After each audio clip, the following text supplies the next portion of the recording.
Welcome to the latest edition of Cover to Cover with me, Eusebius, and today we have an absolute treat for you. I'm going to be joined in a moment by Kani, who has written a really stunning play as a single author, Kunene and the King. I've read this play a couple of times now. I can't wait to see it actually being performed. It is really, really amazing. And then a little bit later in the show, I'm going to do a review of an Afrikaans anthology of poetry called Oolog by Nathan Tantaal. And it's a really special anthology because the poetry in it is written in Afrikaans, and I'm going to tell you about that much later. But for now, I'm joined by Kani, and it really is a pleasure for the next 20 minutes or so to be in conversation with him. John, thanks so much for coming on the show. Thank you indeed. Thank you indeed. First and foremost, congratulations. You've just won a hell of a lot of pounds. Oh, yes. I was very fortunate that as the RSC, Royal Shakespeare Company, is celebrating 60 years. And in 60 years, Michael Billington, the critic, chose 10 plays that stood as highlights. And Kunene in the King is in that 10. When you look at that list, everybody who's starring in it is Lord so-and-so, Dame so-and-so, Duchess so-and-so. And now, on Saturday past, I was awarded the Pregnell Shakespeare Award for someone who life has been dedicated into literature and made it possible for Shakespeare to be accessible to the broader community. Absolutely. I'm a little chuffed. You should be, absolutely. And it's a well-deserved recognition of your life's work. This play is really fantastic, and I don't know why I deserve the honor to write an introduction to it, but thank you for having asked me. And I want us to introduce the play to readers who will go out and buy it and read it. And I really hope that many departments around the country will consider prescribing it as a text work, because I think it's also one of those plays that would be fantastic to teach and through which to discuss issues that are existential but also politically interesting. Why don't we just take it from scene one? Thank you. Given that I have more white blood in me, I shall be Jack. Okay. And you shall be Linda. This is the closest I will come to ever being in a production with the great Kani. Okay. So the basic scene is in Kani, I'll have you know, and that's where I live, and I'm Jack, and unfortunately I am in desperate need of some care as a result of a certain condition that I find myself in, because stuff happens to bodies, and that's about as much as I'll say about the basic context. So I'm in my flat, and then the opening scene basically starts as follows. Why should a dog, a horse, a rat have life, and thou not breathe at all? Thou'lt come no more, never pray. Who is it? Is that Mr. Delivery? You're very early. Oh, Christ. What? Oh, my God. Have you been robbed? No, and I'm not about to be. Get out. I'm the carer from the nursing agency. I've come to look after you. And I'm supposed to believe you? Get out. Get out of my house. I'm calling the police now. I said get out. Look, Mr. Morris, here's your file. Jesus, and where did you steal that? I did not steal it. I got it from Dr. Weber. He's your doctor, isn't he? Look, name, Jack Morris. Date of birth, 030753. Profession, actor. I don't believe this. Did you use that Google thing? You guys do your research before you rob us, don't you? Look, here is your medication. How do I know that it's safe to take? Morphine, dexamethasone, domperidone, and sorafenib. Yeah, okay, put it on the desk. Thank you. Now get out. Well, I'm going to have to take your pulse and blood pressure first. You don't have to. I'm waiting for the nurse from the agency. She will do that. Sister Kun. Oh, Sister Kun. No.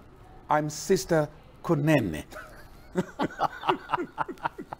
I love it. I absolutely love it.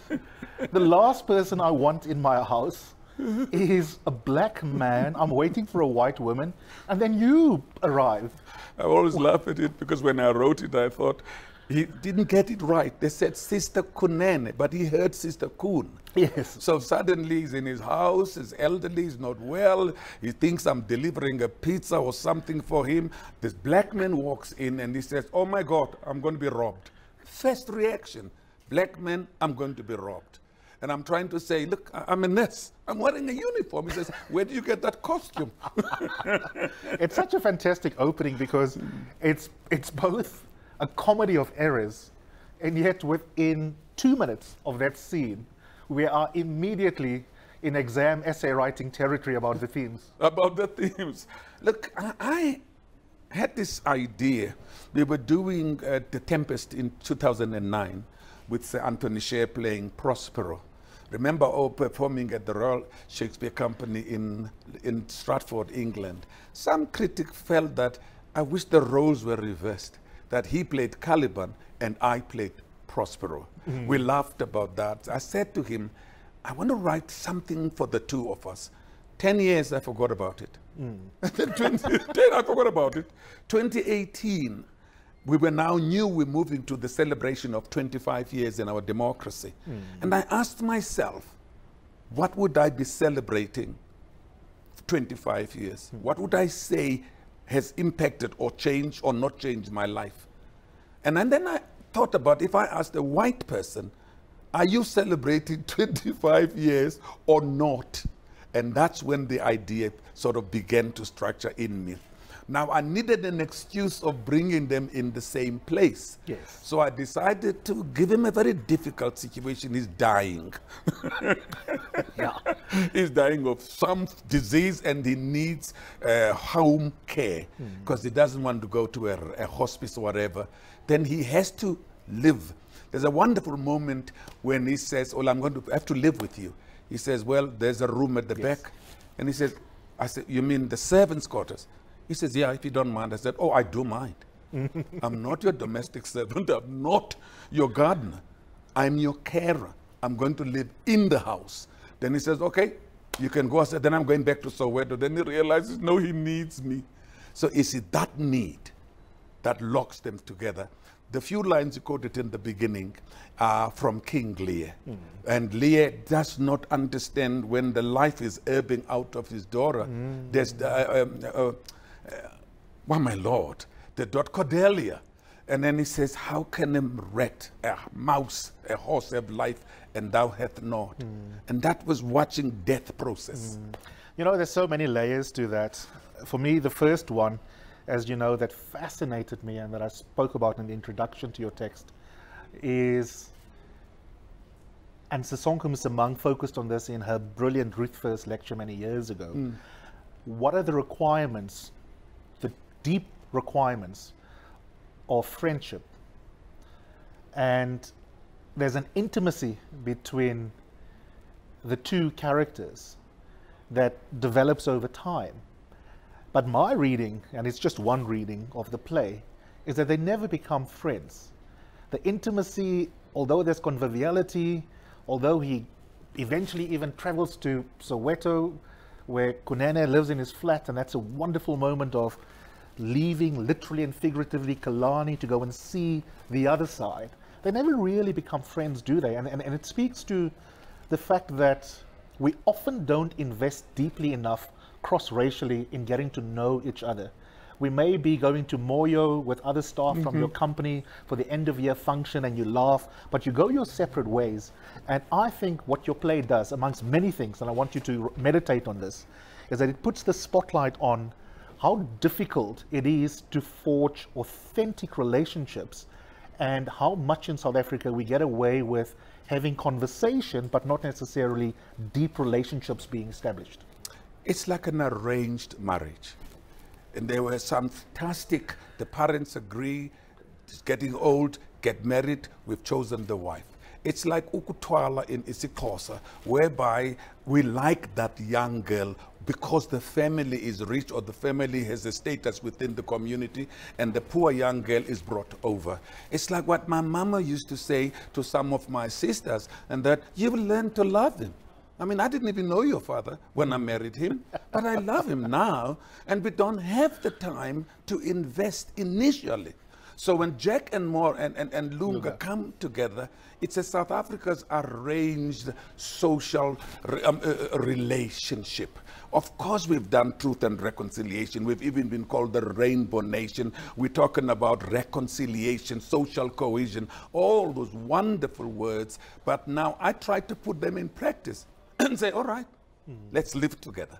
Let's find each other. Save only, because it would break up this thing, anytime What keeps it together is the need, that loneliness of wanting another human being, another feeling of someone is observing me, someone is looking at me, and someone sees me. And in the beginning, Jack doesn't say Lunga. Absolutely. He says help. Absolutely. I mean, there are moments, I remember I did a movie with Victor Mellin and Marius Veres called The Steam Pig, where I'm a gardener pretending, because I was a cop. The white people are talking about murder and plots of murder, and I'm next to the table because I don't exist.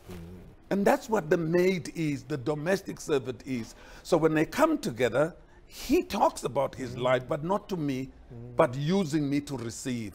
But the thing that binds them is their love for Shakespeare. Yes. And of course that this white actor is hoping that he'll get a remission on his little sickness and will be able to do this role.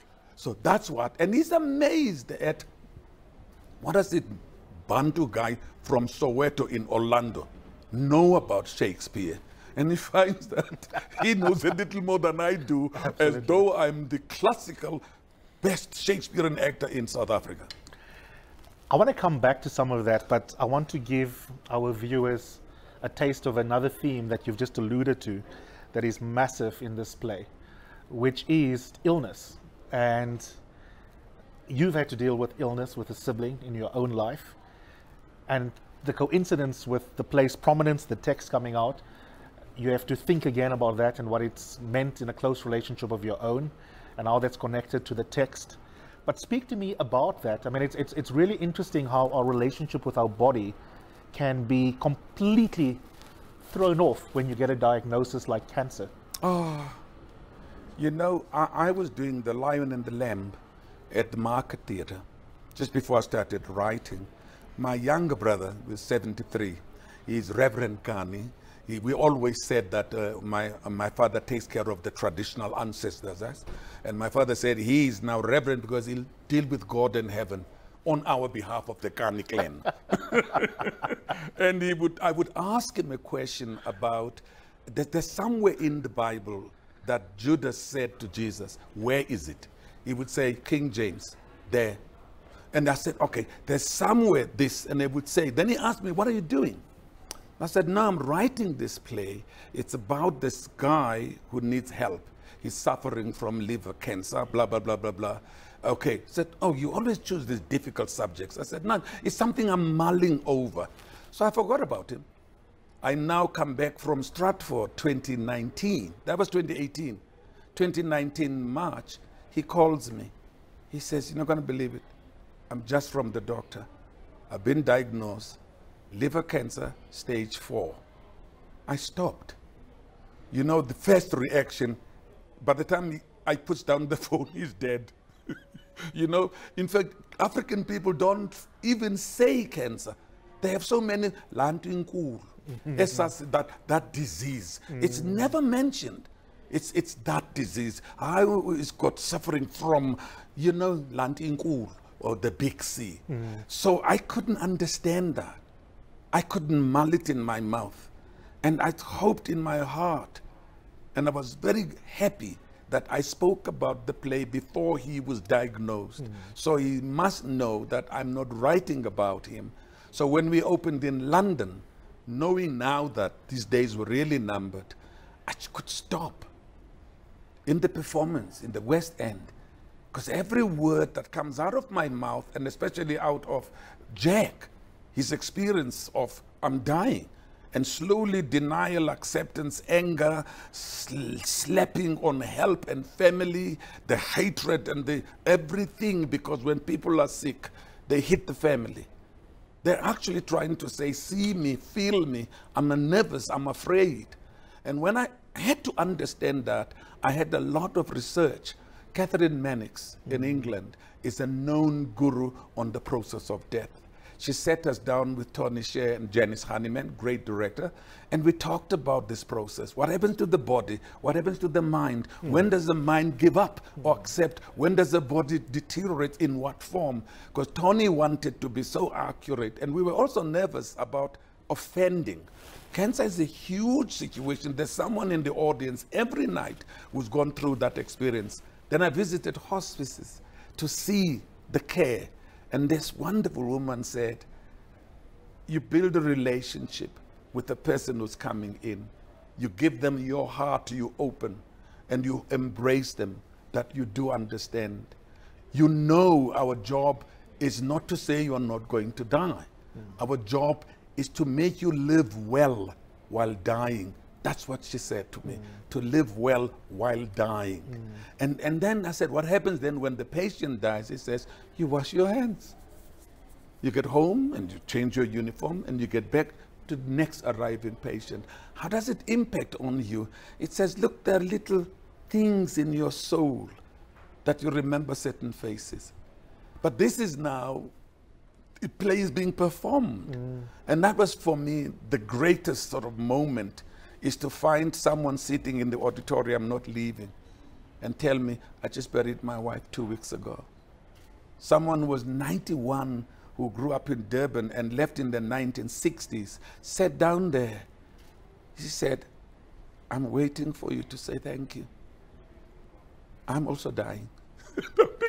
Don't tell me that. Don't tell me that.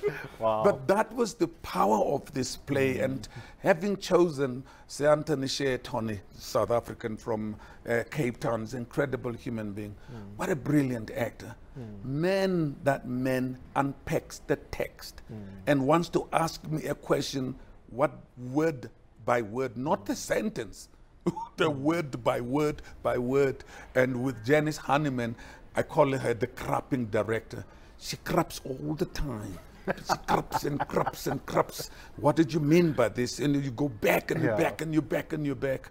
I mean, things like South Africans view South Africa differently. I may celebrate 25 years of democracy. I'm not oblivious on the mess of wrong things. But if you take me back, I'm 78 years old. I was 51 years when I voted for the first time. In fact, I got very angry after voting. I thought it was going to be difficult to get rid of this thing, to get to liberation. To put a piece of paper in a stupid box and walk out, I'm now free. I didn't clap any boer. I didn't kick anybody. I didn't take somebody's things that were belong to me. Just a little cross on a face I know. And that made me very angry. Are there any of my white colleagues here that want to volunteer for a club? John, can we just go back to one moment before we leave it? Obviously, being the consummate professional that you are, you know how to get into performative mode. But was it difficult to be in that mode when the text is suddenly so close to home? You use life experience for an actor, for a performer, for an artist. Your life is a reference library. In order to understand the process that the artist goes through, you go through that moment. I remember a young actor asking me, Tata, there's this scene that I have to cry every evening. Sometimes I just can't. How can you help me?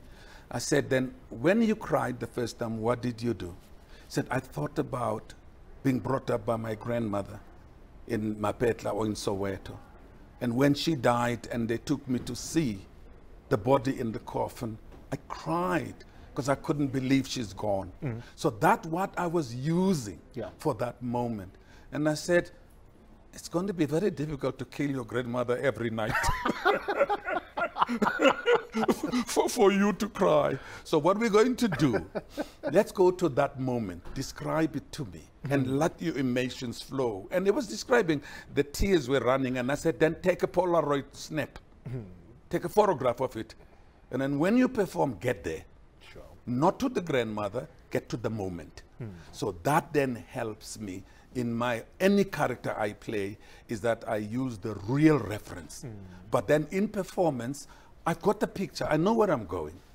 And in fact, it's very important that you don't show that pain, the audience feel that pain, then they cry. But if you cry before them, oh, here comes Snot and Tran. This play is very serious. No, you stay straight. In comedies, you know, when people have those, like the Laurel and Hardys and all that, it's the most plain, straight comic. that's more hilarious, who's oblivious of what the mess around him. So those you use as reference points.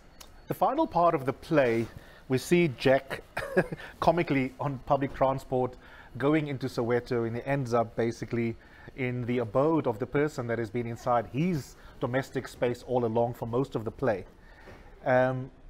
Without being didactic, just tell me a little bit what the thinking was around that part of the plot. It was the part of the plot that I found the least corresponding to reality. I wish more white people would take a taxi to Soweto. If you look at King Lear, after the daughters disappoint him, having given them everything, Goneril and Regan, they throw him out, and he wanders in a storm. And it's that huge storm that makes his mind understand his loneliness and his uselessness and what age has done to him, and the fact that loss of power and the deep disappointment of children that he had looked after. Now, I wanted an equivalent of that storm, and I thought, get Jack in a bloody taxi to Soweto. Then we have the Saturday afternoon, the 4 o'clock afternoon Johannesburg thunderstorms to replicate that moment. Jack gets into the storm in the taxi and realizes I'm white, but he's amazed at the generosity. He learns about being human and humanity. And then I wanted to give him that experience. Do you remember when that time, I think it was Transvaal against some team, what is it? The Blue Bulls, being in Orlando Stadium. And they were amazed that people volunteered to look at their cars instead of taking them and stealing them and killing them. This image, to get him through that was to go through the storm. And then when he arrives, suddenly the roles are changed. It's my house, and there is no Sister Kunene in this house. You are my guest, so you're not going to talk about your arrogance from Kilani. Okay. Now you're in my house. That was the purpose. Yeah. John, we only have 3 minutes left. I want to talk about the writing process. I know, because we've had multiple conversations, that one of the things that mean a lot to you is the fact that this is a single author play. Your work is on many South African plays, sometimes less visible than it ought to be. How important is it that you wrote this play, John Kani? Not in footnotes, not in collaboration, as a single author. Speak to me about that, and then in the remaining 1.5 minutes, just tell the viewers a little bit about Zakes Mda playing the role of an English teacher with your text. It's so easy. South Africa in the 70s and the 80s, for some reason, we workshopped every production. The whole idea was hit the government, hit the racial laws. So there was that. And then 1994, we found ourselves without a subject because we were now part of the ruling class, part of the problem. And the solution must come from us. The biggest fear for me as a dramatist is the blank page. You sit there and you look, do I write scene 1 of what? Do I give a title? No. Do I start the story? So that process for me gets easier if the beginning point is my own truth. And it is what I feel as John Kani. I may call the character Lunga or Sipo or whatever, but the beginning point is me. And then I just open up and it flows. And I write by hand, because the computer keeps telling me that glad is better than hope, than happy, and I hate that.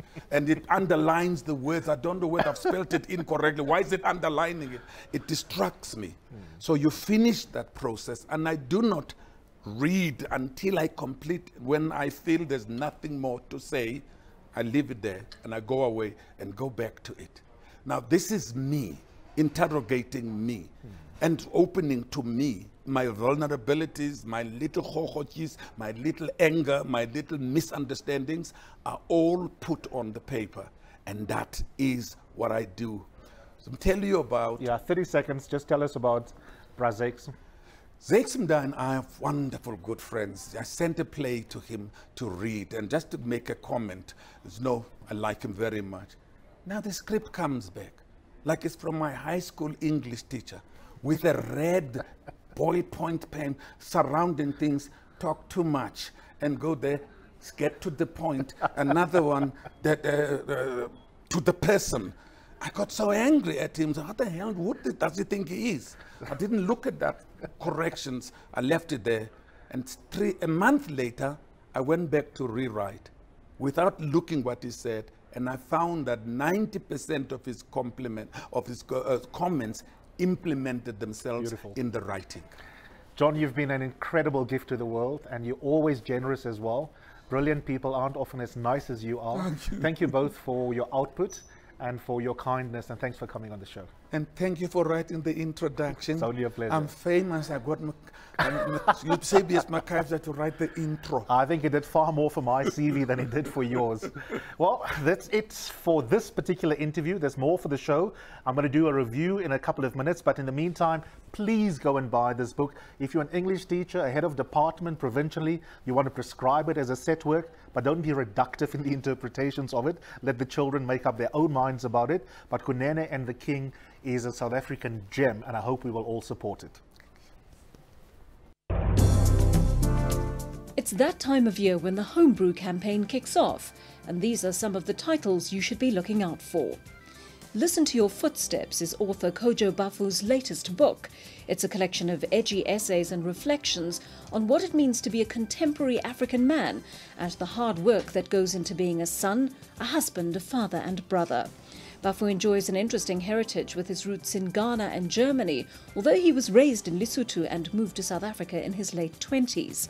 In recent years, Baffoe's earned a reputation as a thinker who chooses to explore perspectives outside the categories society seeks to foist on us. And then there are two books which delve into life on the Cape Flats, each approaching the milieu from a different perspective. Shana Fife offers a personal story of survival amid an environment that fueled rape, drug abuse and depression. Her reflections on her community, motherhood and marriage are frank and unfettered in this autobiographical novel Ougat, From a Hoe into a Housewife and Then Some. Despite the heavy subject matter, Fife handles it all with the distinctive humour that has become a hallmark of her writing.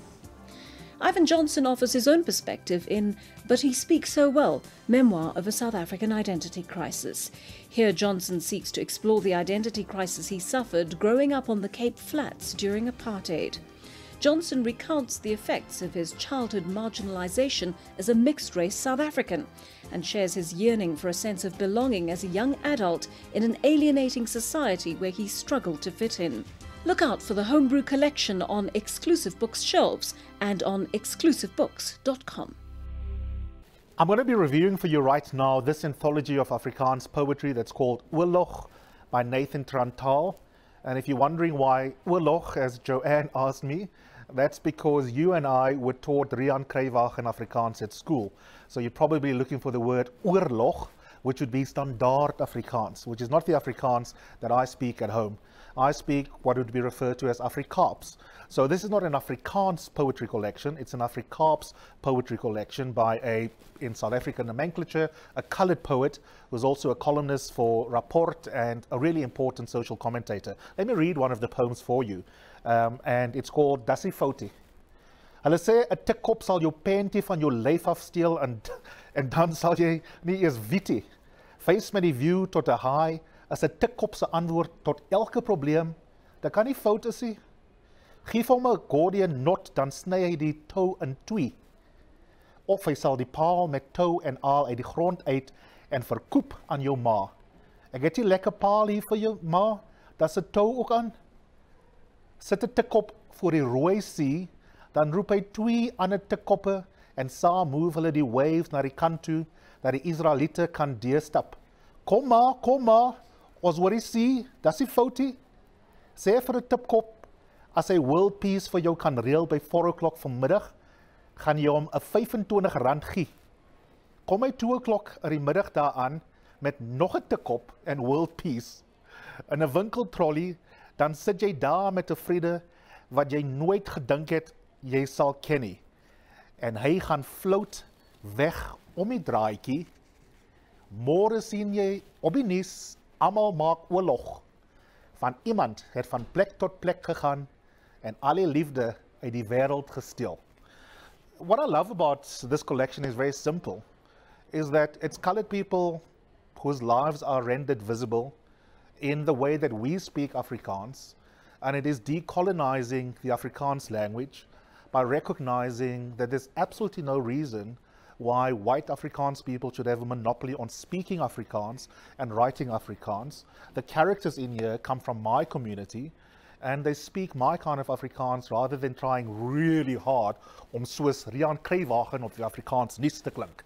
And that's really important to me because it just expands our view of who is allowed to write poetry and what can be regarded as mainstream Afrikaans poetry.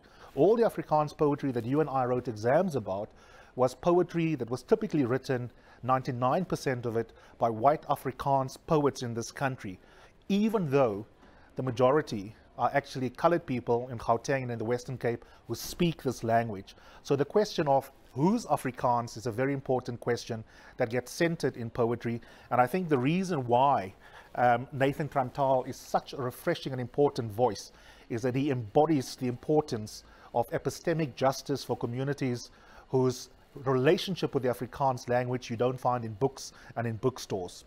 That's it for this edition of the show. Remember to go to exclusivebooks.co.za. There you can find any one of the books we've been talking about if you want to look out for any ones that you want to buy. And remember, of course, that any past editions of the show that you've missed, just go to the YouTube channel of Exclusive Books and you can go back and enjoy some of our interviews that I have done. And watch out for the next episode, which will be hosted by Joanne Joseph.